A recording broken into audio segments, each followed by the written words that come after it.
7 శనివారాల వ్రతం ఎలా చేయాలి అనేది మనం ఈ వీడియోలో పూర్తిగా చూసేద్దాం. ముందుగా మనం ఉదయాన్నే 4 గంటలకి నిద్ర లేచి ఇల్లు శుభ్రం చేసుకొని, గుమ్మం కడిగి, పసుపు రాసి బొట్లు పెట్టుకొని, ముగ్గు వేసుకొని, తలస్నానం చేసుకున్న తరువాత స్వామివారి ఫోటోని తుడిచి నీట్‌గా నామం పెట్టుకోవాలి. నామం పెట్టుకున్న తర్వాత మనం స్వామివారిని ఏ పీట మీదైతే పెడదాం అనుకుంటున్నామో ఆ పీటని శుభ్రంగా క్లీన్ చేసుకొని, పసుపు రాసుకొని, బొట్లు పెట్టుకొని, మనం ఏ ప్లేస్‌లో అయితే స్వామివారిని పెడదాం అనుకుంటున్నామో ఆ ప్లేస్‌లో ఆ పీటను పెట్టి, ఆ పీట మీద పసుపు కలర్ జాకెట్ ఉంటే ఆ జాకెట్‌ని వేయాలి. వారం వారం మనం బ్లౌజ్ పీస్‌ని మార్చాల్సిన అవసరం లేదు. ఒకే ఫస్ట్ ఏ వారంలో అయితే పెడతామో బ్లౌజ్ పీస్‌ని అదే మనం 7 వారాలు యూజ్ చేసుకుంటే సరిపోతుంది. అది మాత్రం ఉతుక్కొని మనం వారం వారం ఉతుక్కొనైతే వాడుకోవచ్చు. ఆ పసుపు కలర్ జాకెట్ ముక్కని పరిచిన తర్వాత బియ్యం అయితే వేసుకోవాలి. వేసుకొని మనం స్వామివారినైతే అక్కడ పెట్టుకోవాలి. పెట్టిన తర్వాత స్వామివారు అలంకార ప్రియుడు కాబట్టి స్వామివారికి మనం పువ్వులతోటి స్వామివారిని అలంకరించుకున్న తర్వాత మనం గౌరీదేవిని అయితే ప్రతిష్ఠించుకోవాలి. గౌరీదేవిని కూడా అలంకరించుకున్న తర్వాత మనం ప్రసాదాలు చేయాలండి. అంటే స్వామివారికి ఎంతో ఇష్టమైన నల్ల నువ్వులుండలు, నల్ల ద్రాక్షాలు, పరమాన్నము, పానకము, వడపప్పు, సలివిడి అయితే చేసి మనం దేవుడికి ప్రసాదంగా అయితే పెట్టుకోవాలన్నమాట. స్వామివారికి ప్రసాదం పెట్టిన తర్వాత విఘ్నేశ్వర స్వామి శ్లోకాలు చదువుకోవాలి. ఎప్పుడైనా మనం ఏ పూజ స్టార్ట్ చేస్తున్నా ముందు వినాయక స్వామికి అయితే దండం పెట్టుకున్న తర్వాతే మనం ఏ పూజనైనా స్టార్ట్ చేయాలి. వినాయకుడికి దండం పెట్టుకున్న తర్వాత మనం చేసిన సలివిడి దీపాలు పిండితో కాదండి, సలివిడితోనే చేయాలి. అంటే పాలు, బెల్లం, ఆవు నెయ్యి వేసి మనమైతే సలివిడి అనేది మాత్రం తయారు చేసిన తర్వాత అప్పుడు మనం దీపాలనేది రెడీ చేసుకోవాలి. దీపాలు వెలిగించుకొని స్వామివారికి పూజ చేసుకోవాలి. దీపాలు వెలిగించిన తర్వాత స్వామివారి 108 నామాలు, గోవింద నామాలు చదువుకోవాలి. చదువుకున్న తర్వాత లక్ష్మీ అష్టోత్తరం అయితే చేసుకొని సంకల్పం చెప్పుకోవాలన్నమాట. సంకల్పం చెప్పుకుంటే మనం ఉదయం పూజ అనేది పూర్తయిపోతుంది. ఉదయం పూజ అయిపోయిన తర్వాత సాయంత్రం మనం చేయాల్సిన పూజ ఏంటంటే సాయంత్రం స్వామివారికి శుభ్రం చేసుకొని తర్వాత దీపం పెట్టుకొని మనం ఇద్దరు దంపతులను అయితే భోజనానికి పిలవాలి. భోజనానికి పిలిచి ఆ దంపతులకి భోజనం పెట్టి ఆ దంపతుల దగ్గర ఆశీర్వాదం తీసుకొని మనమైతే వాళ్ళు తిన్న తర్వాత భోజనం అయితే చేయాలి. భోజనం చేసిన తర్వాత మన దగ్గరలో ఉన్న గుడికి అయితే వెళ్ళి దర్శనం చేసుకొని రావాలి. దర్శనం చేసుకొని వచ్చిన తర్వాత మనం పిండి దీపాలను పెట్టాం కదా, పిండి దీపాలని మన దగ్గర ఉన్న గౌరీదేవిని మీ దగ్గర ఉంటే ఆవులకైనా పెట్టొచ్చు, లేదంటే వాటర్లో వేసి అవి ఏదైనా పచ్చని చెట్టు దగ్గరైనా పోసేయవచ్చు. పువ్వులు కూడా పారే నదిలో కానీ లేదా అంటే పచ్చని చెట్ల దగ్గర కానీ పువ్వులు మనం దేవుడికి పెట్టిన పువ్వులు అనేది వేయాలి.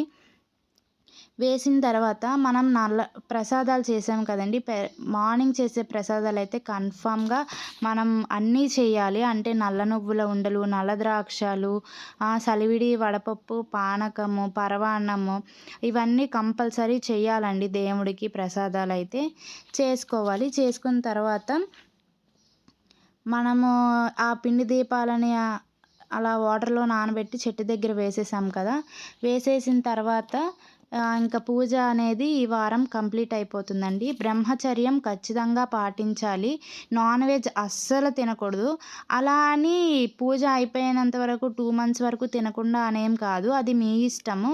2 మంత్స్ తినకుండా అయినా ఉండొచ్చు, లేదంటే కంప్లీట్గా శనివారం అన్నా తినకుండా ఉండొచ్చు. అలా అని మీరే చేస్తున్నారు కదా అని మీరే కాదు, ఇంట్లో ఉన్న ఎంతమంది అయితే ఉంటారో అంతమంది కూడా ఆ రోజు నాన్ వెజ్ తినకూడదు. మీరు చెప్పండి వాళ్ళకి తినకూడదు నాన్ వెజ్ అని. ఆ రోజు నాన్ వెజ్ తినకూడదు. అలాగే బ్రహ్మచర్యం ఖచ్చితంగా పాటించాలి. పెళ్ళైన వాళ్ళైతే, పెళ్ళి కాని వాళ్ళకైతే అదేమి ఉండదు కాబట్టి పెళ్ళైన వాళ్ళు మాత్రం ఖచ్చితంగా బ్రహ్మచర్యం అయితే పాటించాలి. ఇంకా మనకి పూజ చేస్తున్న వారాల్లో ఇప్పుడు మీకు సపోజ్ ఒక వారం అయిన తర్వాత ఆటంకం వచ్చిందంటే పర్వాలేదు, ఆ వారం వదిలేసి నెక్స్ట్ వారం అయితే మీరు పూజ కంప్లీట్ చేసుకోవచ్చు. పూజ కంప్లీట్ చేసుకోవచ్చు. మనం అలా అని మధ్యలో ఆటంకం వచ్చేసింది కదా అని పూజ ఎప్పుడూ ఆపేయకూడదు. ఖచ్చితంగా చేసుకోవాలి. మీరు చేసుకోవాలనుకుంటే మనస్ఫూర్తిగా చేసుకోండి పూజ అనేది. ఇప్పుడు చాలామంది అడుగుతారు, సింపుల్‌గా చేసుకునే పద్ధతి ఏమైనా ఉందా అంటే, సింపుల్‌గా చేసుకునే పద్ధతి ఎప్పుడూ ఉండదండి. మనం ఏదైనా చేయాలనుకుంటే పూజా విధానం ప్రకారం మట్టే మనం పూజ అంతా చేసుకోవాలి. సింపుల్‌గా చేయాలనుకుంటే మనకి పూజ అనేది చేసుకోకుండా ఉండడమే మంచిది. కష్టంగా ఉన్నా మనం మనస్ఫూర్తిగా మనసు పెట్టి చేస్తే కష్టం కూడా మనకి తెలియకుండా చేస్తాడు. వెంకటేశ్వర స్వామి మీదే భారం వేసి నేను మీ పూజ చేద్దాం అనుకుంటున్నానని స్వామి మీదే మనసు పెట్టి చేస్తే మిమ్మల్ని స్వామివారే ముందుకు నడిపిస్తారు. ముడుపు ఎలా కట్టాలి? ఎప్పుడు కట్టాలి? ముడుపు అనేది మనము ఫస్ట్ వారమన్నా కట్టుకోవచ్చు. లాస్ట్ వారమన్నా కట్టుకోవచ్చు. నేనైతే ముడుపు ఇప్పుడు కట్టలేదు. నేను లాస్ట్ వారం కడతాను. మీరు ముడుపు ఫస్ట్ వారమైనా కట్టొచ్చు. లాస్ట్ వారమైనా కట్టొచ్చు. తర్వాత మనం పూజ అంతా కంప్లీట్ అయిపోయిన తర్వాత తిరుపతి అనేది వెళ్ళాలండి. మీరు తిరుపతి వెళ్ళాలనుకుంటున్న ముందైనా చేసుకోవచ్చు. మీరు పూజ చేసుకున్న వారం మీ దగ్గరలో ఉన్న వెంకటేశ్వర స్వామి వారి దగ్గరికైతే వెళ్ళి దర్శనం చేసుకొని రావచ్చు. మీకింకా డౌట్స్ ఏమన్నా ఉన్నట్టయితే కామెంట్ చేసేయండి. కామెంట్స్‌లో అయితే నేను ఇంకొక వీడియోలో చేసి చెప్తాను. మీకింకేమైనా డౌట్స్ ఉన్నా, పూజలో ఇంకేమైనా క్లారిటీ కావాలన్నా కామెంట్స్ చేసేయండి. మన ఛానల్‌ని ఫస్ట్ టైం చూస్తున్నట్టయితే ఛానల్‌ని సబ్స్క్రైబ్ చేసుకోండి. వీడియో నచ్చినట్టయితే లైక్ చేయండి. స్వామివారి దగ్గర వేసిన బియ్యము, ఫోటో కింద వేసిన బియ్యము ప్రసాదం చేసుకుని మనం తినేయాలి. దేవుడికి పెట్టకూడదు. అలా అని ఒకవేళ మీరు కలశం పెట్టుకున్నట్టయితే, కలశం పెట్టుకోకపోయినా పర్వాలేదండి. మీరు పెట్టుకోవాలనుకుంటే గనక కలశంలో పెట్టుకున్న కొబ్బరికాయ సాయంత్రం కొట్టేసుకొని మీరు దాంతో ప్రసాదమైనా చేసుకొని తినేయొచ్చు. ఆ కలశానికి పెట్టే బ్లౌజ్ అనేది మీరు వారం మార్చాల్సిన అవసరం లేదు. ఒకటే బ్లౌజు ఉంచి వాష్ చేసుకొని నెక్స్ట్ వీక్ వాడినా సరిపోతుంది. మీరు వారం మార్చాల్సిన అవసరం అయితే ఉండదు. ఈ పూజ చేస్తే మనం కోరుకున్న కోరికలు నెరవేరుతాయి అంటే స్వామికి తెలియదా అండి మనకి ఎప్పుడు ఏది ఇవ్వాలో? మన మనసుని స్వామి దగ్గర పెడితే స్వామే మనకి ఏం కావాలో అది మనకి ఈ టైంకి ఇది జరగాలి, ఇది చేయాలి అనుకుంటే అది అప్పుడే జరుగుతుందండి. మనమైతే మనస్ఫూర్తిగా పూజ చేసి స్వామివారి మీద మన భారాలన్నీ వదిలేస్తే స్వామే చూసుకుంటాడు. స్వామే మనల్ని ముందుకు నడిపిస్తాడు. ఉపవాసం ఉండాలా? ఉపవాసం మీ ఆరోగ్యరీత్యా ఉండాలండి. మీకు ఆరోగ్యం సహకరిస్తే మార్నింగ్ నుండి ఉపవాసం ఉండి సాయంత్రం దంపతులకి భోజనం పెట్టిన తర్వాత మీరైతే భోజనం చేయొచ్చు.